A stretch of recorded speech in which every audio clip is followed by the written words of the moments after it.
You are listening to Mission Audio's production of The Problem with Socialism by Thomas Dilorenzo.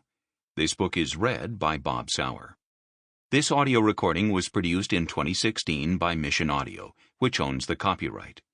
No portion of this recording may be reproduced for any reason without prior written consent from Mission Audio. This edition issued by contractual arrangement with Regnery Publishing, a division of Salem Media Group. Originally published in English as The Problem with Socialism, copyright 2016 by Thomas Dilorenzo, all rights reserved. Please visit booksinaudio.com to offer your impressions of this work and to explore additional titles. Dedicated to all the victims of socialism, past, present, and future. As Margaret Thatcher famously said, the problem with socialism and socialists is, they always run out of other people's money. Chapter 1. The Problem with Socialism. A quarter of a century after the spectacular collapse of socialism in the Soviet Empire, a large segment of the millennial generation of young Americans, those born between 1982 and 2004, thinks socialism may be the wave of their future.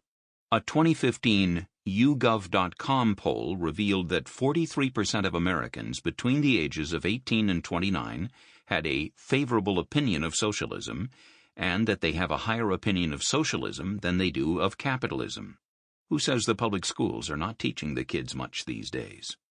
A 2016 Pew Foundation poll found that 69% of voters under the age of 30 expressed a willingness to vote for a socialist president of the United States, and literally millions of millennials voted for self-described Democratic Socialist Senator Bernie Sanders in the Democratic Party primaries in 2016.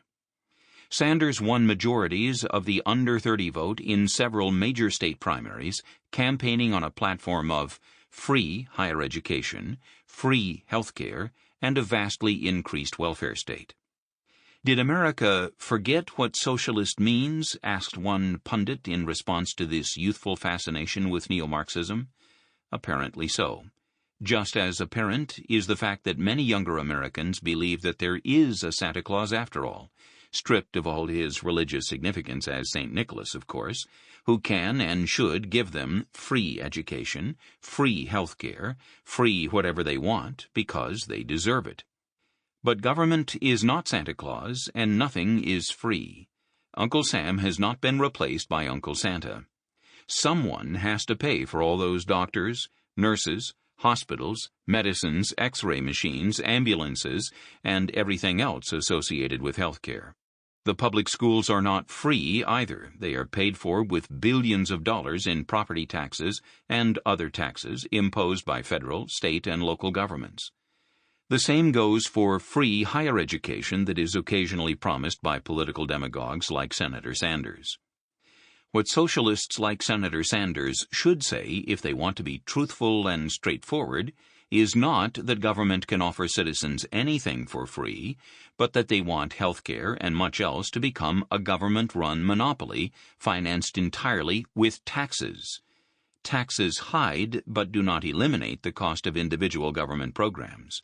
No one gets an itemized tax bill denoting how much goes for national defense, how much for the Department of Labor, how much for the Environmental Protection Agency, how much for celebrating lesbian, gay, bisexual, and transgender Pride Month, established by President Obama in June 2009, and all the rest.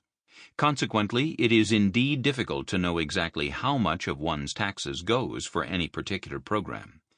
But nothing about government is ever free. According to the Tax Foundation, working Americans toil, on average, until the end of April each year, 1/3 of the year, just to pay all the taxes owed to federal, state, and local governments. After that, they can begin working for themselves and their families. Does anyone really believe that turning any industry into a tax-financed, Department of Motor Vehicle-style government-run monopoly, which is what socialism is, will make things cheaper or free, instead of substantially more expensive? History and all worldly experience would suggest that the latter is true, and that socialism, government-run monopolies for health care or anything else, reduces the quality of products and services offered to the public. Sample complete. Ready to continue?